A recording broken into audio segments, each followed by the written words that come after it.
tonight. Former Reagan White House political director, Great America PAC strategist, Fox News contributor Ed Rollins, political communications expert and partner at Maslansky and Partners, Lee Carter. Good to have you both with us. Thank you. This is extraordinary. The Justice Department puts in a man, arguably one of John Podesta's closest friends, into the investigation, into the emails that have just been reopened. Is this just in your face on the part of President Obama and the public, and all standards and ethics be damned?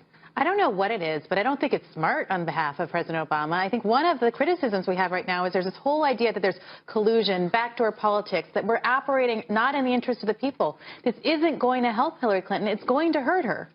And this, you have been in the White House. You know how these things work.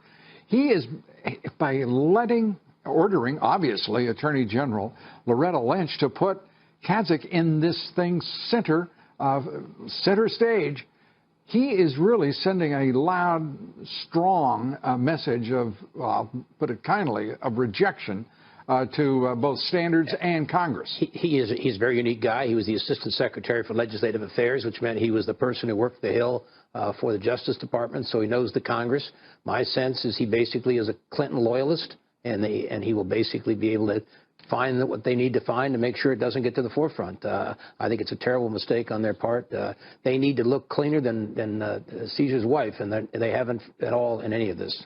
You know, we're going to be talking with the former assistant director of the FBI here about what this is doing, because this is also a very lousy signal to the FBI, its director, its deputy director, to all of the field agents involved to do this, because this puts a political tone to this from the outset in the second phase, if you will. Let's talk about the phase we're in terms of these polls. What we witnessed today in the polls is remarkable. The ABC Washington Post poll is, you know, this is overwhelming to see Donald Trump now in the lead by 1 point, but in the lead. It's the first time since May, and I think that it's really interesting because if you're looking at the whole average of the polls, he's now narrowed it down to a 2-point race. If you can remember, just a few days ago, we were at a 7-point race. It's an absolutely amazing phenomenon. A week ago, it was 12 points. Well, that was on the ABC poll, but I'm talking about on all the average. And so what we're seeing here is I don't think that average, by the way, let me argue this. I don't think that average means much right now, because so much of it is a legacy from when there had been no Friday take place. This is the reopening of the FBI changed everything.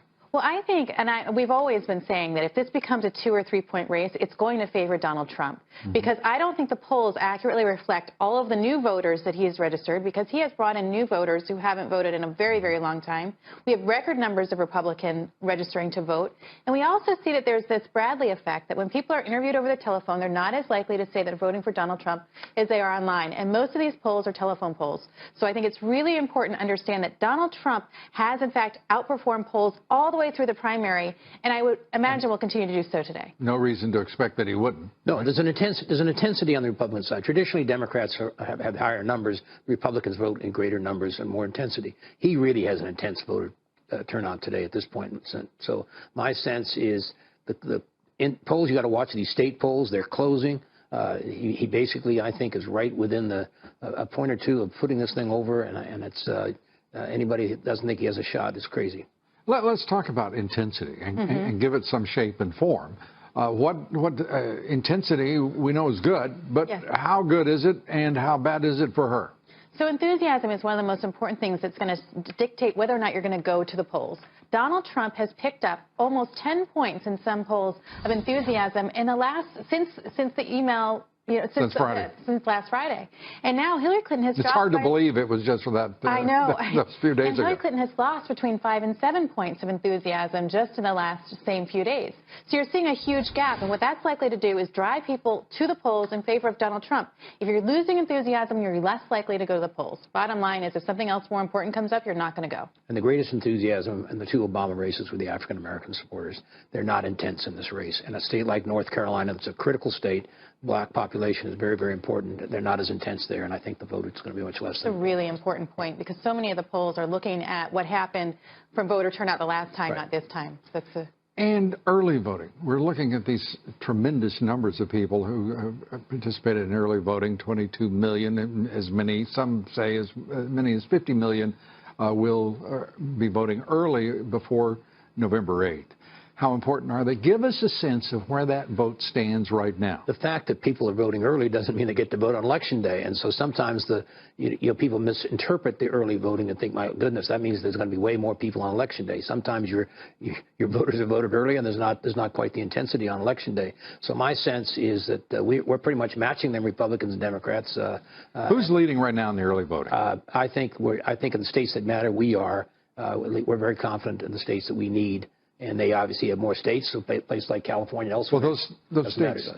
Florida is really, really important, and it looks like Donald Trump is doing very well in Florida. Florida, North Carolina, Ohio, Pennsylvania. Pennsylvania's doing better, at least I heard better. I didn't hear good. No, but better is good. It's closing.